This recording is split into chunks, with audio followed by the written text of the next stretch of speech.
जनवार्तामध्ये आपलं सगळ्यांचं स्वागत। सर्वप्रथम पाहूया ठळक बातम्या।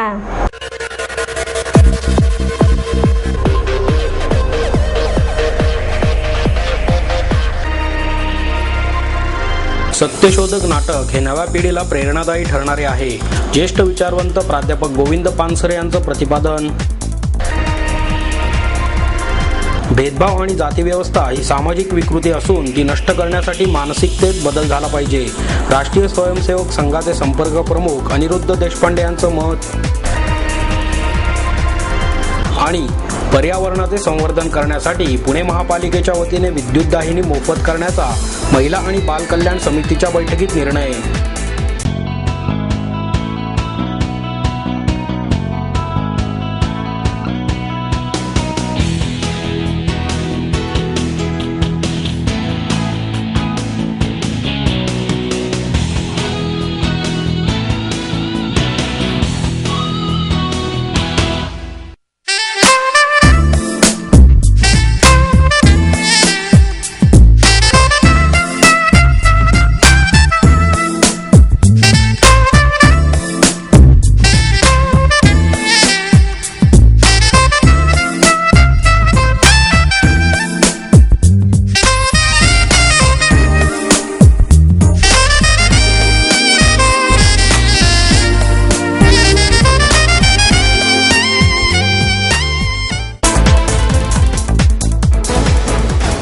सत्यशोधक नाटक हे नव्या पिढीला प्रेरणादायी ठरणारे आहे असे प्रतिपादन ज्येष्ठ विचारवंत प्राचार्य गोविंद पानसरे यांनी व्यक्त केले।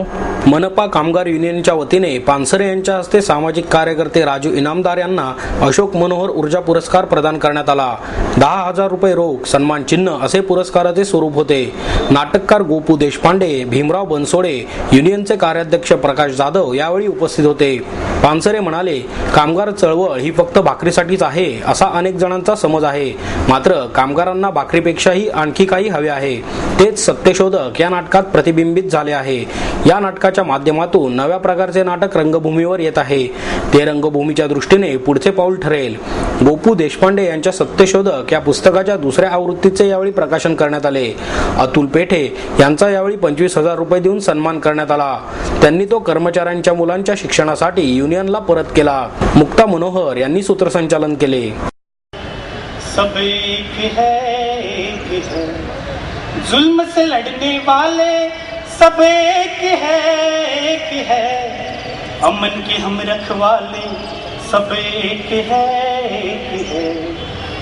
हम कोरिया में, हम हैं हिंदुस्तान में, हम रूस में हैं, हम हैं पाकिस्तान में, हम अमेरिका में, अफ्रीका में, चीन में, हम हैं दुनिया के हर सच्चे इंसान में।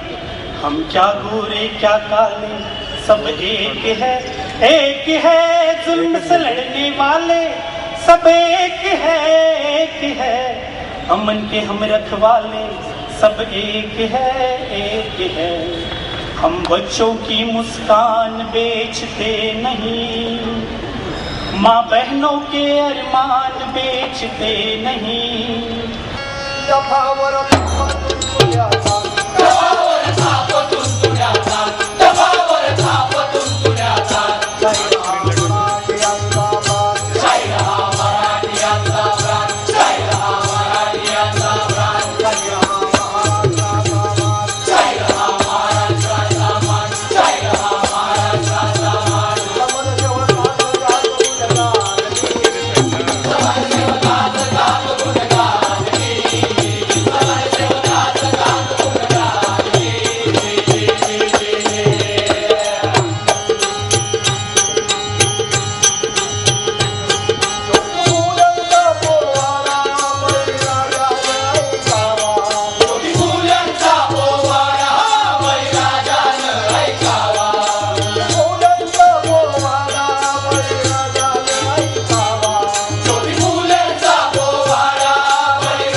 नाटक नाही बरं का. हो, आणि पूजा तर अजिबात नाही.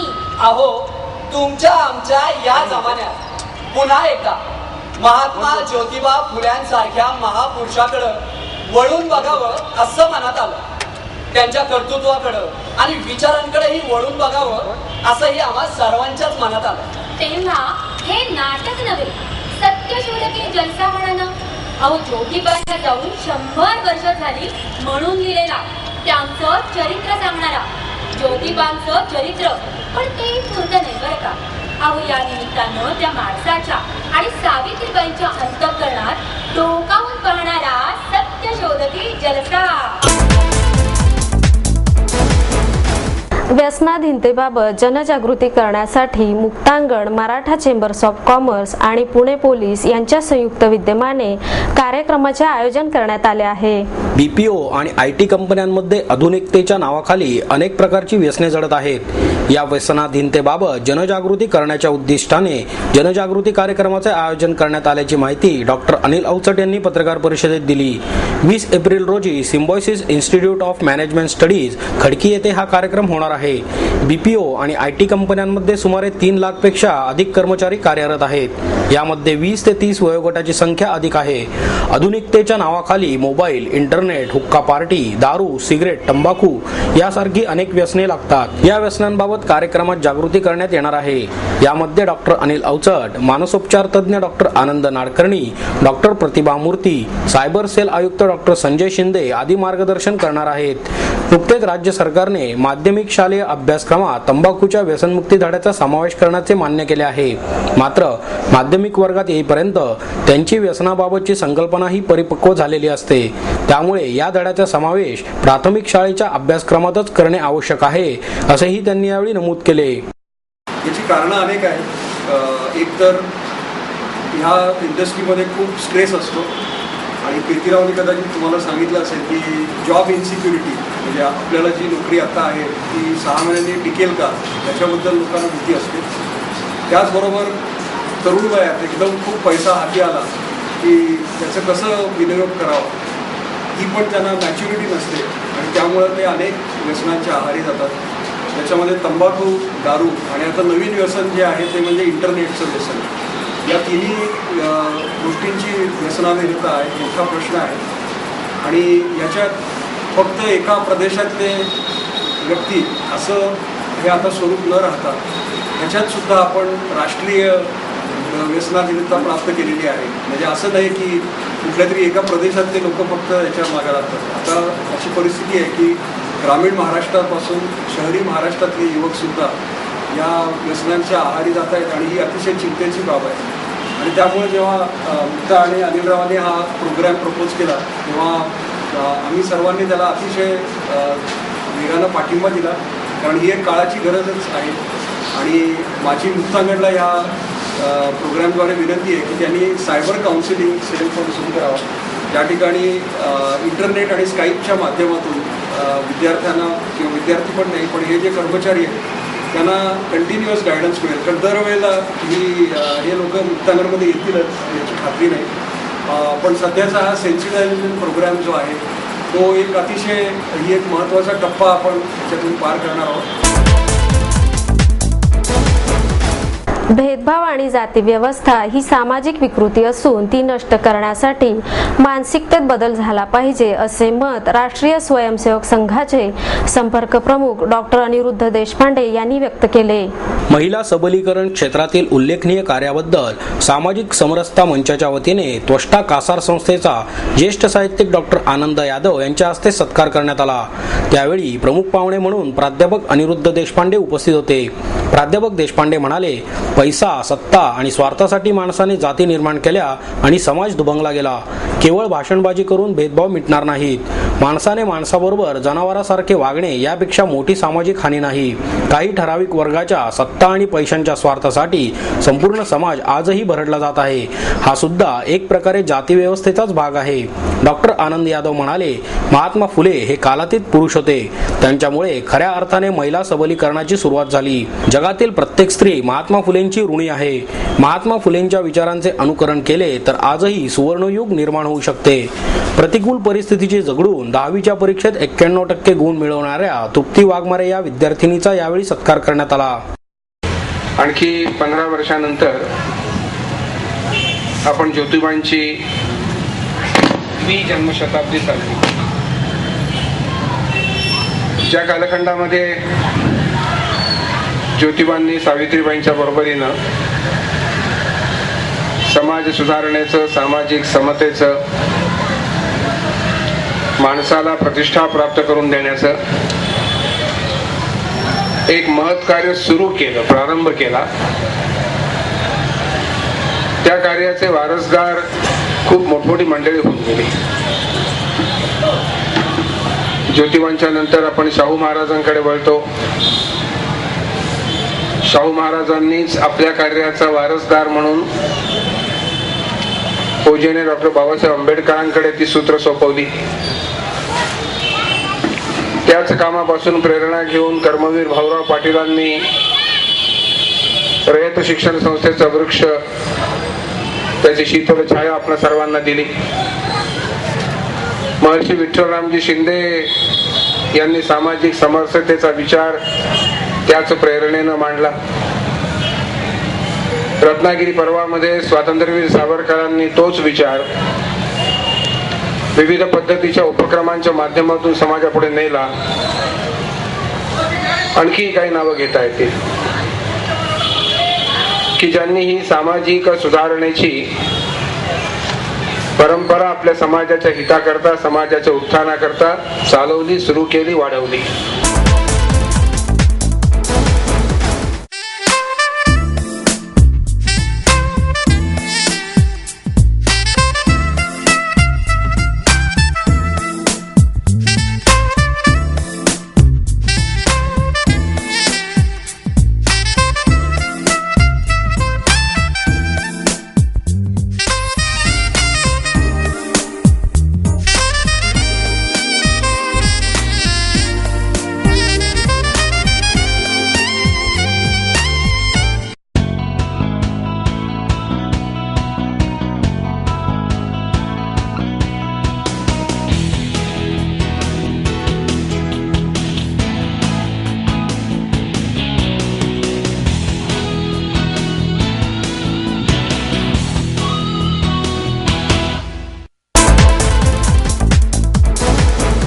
पर्यावरणाचे संवर्धन करण्यासाठी पुणे महापालिकेच्या वतीने विद्युत दाहिनी मोफत करण्याचा निर्णय महिला आणि बाल कल्याण समितीच्या बैठकीत घेण्यात आला.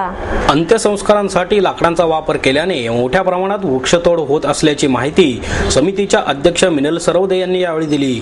अनेक ठिकाणी अंत्यविधीसाठी लाकडांचा वापर होतो, त्यामुळे पर्यावरणाला धोका निर्माण होत आहे. सध्या अंत्यविधीसाठी 60 रुपये शुल्क आकारले जाते. ते शुल्क माफ केल्यास नागरिक लाकडांचा वापर कमी करतील. या उद्देशाने हा निर्णय घेण्यात आला आहे. महापालिकेची 6, 156 आणि 164 क्रमांकांच्या शाळा 8वी ते 10वी पर्यंत करण्याचा निर्णयही यावेळी घेण्यात आला असून तो मंजुरीसाठी प्रशासनाकडे पाठवण्यात आला आहे. शालेय पोषण आहाराच्या दर्जासाठी महिला आणि बाल कल्याण समिती नियंत्रण ठेवणार आहे, असेही यावेळी सांगण्यात आले. रोबोकॉन स्पर्धेत MIT स्कूल ऑफ टेक्नॉलॉजी महाविद्यालयाचे विद्यार्थी भारताचे प्रतिनिधित्व करणार आहेत. विद्यार्थ्यांच्या ज्ञान, कौशल्य आणि तंत्रज्ञानाच्या अभ्यासाची कसोटी पाहणाऱ्या आंतरराष्ट्रीय रोबोकॉन या स्पर्धेसाठी पुण्यातील MIT स्कूल ऑफ टेक्नॉलॉजी महाविद्यालय भारताचे प्रतिनिधित्व करणार आहे. हाँगकाँग येथे 19 ते 23 ऑगस्ट या कालावधीत ही स्पर्धा होणार आहे. नुकत्याच पुण्यात झालेल्या राष्ट्रीय रोबोकॉन स्पर्धेत MIT महाविद्यालयाने बाजी मारली. त्यामुळे महाविद्यालयाला आंतरराष्ट्रीय स्पर्धेत भारताचे प्रतिनिधित्व करण्याची संधी मिळणार आहे, अशी माहिती संस्थेचे विश्वस्त डॉक्टर प्रकाश जोशी यांनी दिली. प्राध्यापक सविता कुलकर्णी, प्राध्यापक SR येवलेकर, भैरव शहा यावेळी उपस्थित होते. MIT महाविद्यालयाचे मेकॅनिकल, इलेक्ट्रिकल आणि संगणक आदी विविध शाखांचे अभियांत्रिकीच्या 22 विद्यार्थ्यांचा संघ या स्पर्धेमध्ये सहभागी होणार आहे. हे विद्यार्थी सध्या स्पर्धेची तयारी करत असून विद्यार्थ्यांना आंतरराष्ट्रीय दर्जाचे प्रशिक्षण मिळावे यासाठी आंतरराष्ट्रीय कंपन्यांनी पुढाकार घ्यावा, असे आवाहन डॉक्टर जोशी यांनी यावेळी केले. तरुणांना व्यसनाच्या विळख्यातून सोडवण्यासाठी आर्ट ऑफ लिव्हिंग फाउंडेशनच्या वतीने संगीताच्या माध्यमातून प्रयत्न करण्यात येणार अशी माहिती गायक विक्रम हजरा यांनी दिली। जुन्या नव्या गाण्यांचा संगम आणि त्याला भजनांची जोड असा अनोखा कार्यक्रम तरुणांसाठी आयोजित करण्यात आला आहे। म्युझिक मंत्र असे त्याचे नाव असून तरुणांना व्यसनांच्या विळख्यातून बाहेर काढणे आणि संस्कृती परंपरेची जोपासना करणे याविषयी प्रबोधन करण्यात येणार आहे। विक्रम हजरा म्हणाले, म्युझिक मंत्र हा कार्यक्रम परंपरा आणि आधुनिकतेचा संगम आहे। दृष्टी अधिक व्यापक करा आणि मुळे पक्की करा हा आमचा उद्देश आहे। परदेशात भजनाच्या कार्यक्रमांना खूप गर्दी होते, परंतु भारतात याचा उगम होऊनही त्याचे महत्त्व आपल्याला कळलेले नाही। त्यामुळे तरुणांमध्ये जागृती करण्याचा म्युझिक मंत्र हा कार्यक्रम घेतला आहे असे त्यांनी सांगितले। भविष्यात देशाला प्रगतीकडे नेणारी सध्याची तरुण पिढी व्यसनांच्या आहारी गेली आहे। पुण्यात कोंढवा, येरवडा आणि पिंपरी आदी भागांमध्ये अंमली पदार्थ विक्रेत्यांचे अड्डे तयार झाले आहेत। गायक विक्रम हजरा आणि डीजे स्पिनच्या कलाकारांसह Mantras and beats Indian music international ed कार्यक्रम 21 एप्रिल रोजी पुण्यात होणार आहे। कोथरूडमधील गांधी लॉन्स येथे सायंकाळी 6:30 ते रात्री 10 या वेळेत हा कार्यक्रम होणार आहे अशी माहिती विशाखा अग्रवाल यांनी दिली। यावेळी धीरज अग्रवाल उपस्थित होते। मोटो ये है कि हम चाहते हैं कि हमारे जो यंगस्टर्स हैं वो उनके अंदर इतने गुण हैं, इतने टैलेंट्स हैं और उसको एक ग्लोबल स्टेज पर प्रेजेंट किया जाए, ऐसा platform art of living youth को प्रोवाइड करना चाहता है। और इस हेतु ये मंत्रज एंड बीट्स प्रोग्राम तो सिर्फ एक शुरुआत है। हम चाहते हैं कि इसके अंतर्गत यंगस्टर्स ज़्यादा से ज़्यादा इंस्पायर्ड हो और नए आर्ट फॉर्म्स, नई क्रिएटिविटी लेकर के दुनिया के सामने आए। 21 तारीख को है शाम को गांधी लॉन्स कोथरूड में, और आप ज़रूर आइए। अपने दोस्तों को तो लेकर ही आइए, अपने दुश्मनों को लेकर आइए, क्योंकि क्या जाने उनका मन परिवर्तन हो सकता है उसमें आके। नहीं, ये सारे जो ऑर्गेनाइज करने वाले यंगस्टर्स हैं उनका यही लक्ष्य है कि एज अ यूथ मुझे अपने दिमाग को इतना फ्रेश रखना है, टेंशन फ्री रखना है, और उसके लिए मैं कुछ नशे का शिकार बनूं या उसको अपना आधार बनाऊं, ये ज़रूरी नहीं है। So it's a message from the socially aware youth of Pune to their brothers and sisters all over India and to the world कि we can have lot of fun without any form of addiction, without any form of vices. Doctor Babasaheb Ambedkar जयंतीनिमित्त गाडी अड्डा जनसेवा तरुण मंडळाच्या वतीने Bhim festival 2012 चे आयोजन करण्यात आले आहे। नवीन नानापेठ निशांत टॉकीज चौकात हा भीम फेस्टिवल साजरा करण्यात येणार आहे। या भीम फेस्टिवल मध्ये विविध कार्यक्रमांचे आयोजन करण्यात आले आहे। या भीम फेस्टिवल मध्ये शनिवार 14 रोजी सायंकाळी 6:30 वाजता डॉक्टर बाबासाहेब आंबेडकर जयंतीनिमित्त भव्य मिरवणूक आयोजित करण्यात आली आहे। रविवार 15 रोजी सायंकाळी 7 वाजता ब्लाइंड्स असोसिएशनचा शांताराम जाधव निर्मित सूर सुराली हा भीम गीतांचा कार्यक्रम होणार आहे। सोमवार 16 एप्रिल रोजी रशीद खाडे निर्मित म्युझिकल हिंदी गीतांचा ऑर्केस्ट्रा होणार आहे। मंगळवार 17 एप्रिल रोजी सायंकाळी 7 वाजता चैत्रालीचा नाद करायचा नाही हा मराठी लावण्यांचा कार्यक्रम होणार आहे। तरी या भीम फेस्टिवल मध्ये जास्तीत जास्त पुणेकरांनी सहभागी व्हावे असे आवाहन भीम फेस्टिवलचे संयोजक आणि गाडी अड्डा जनसेवा तरुण मंडळाचे शैलेश गायकवाड, सचिन भालेराव यांनी केले आहे।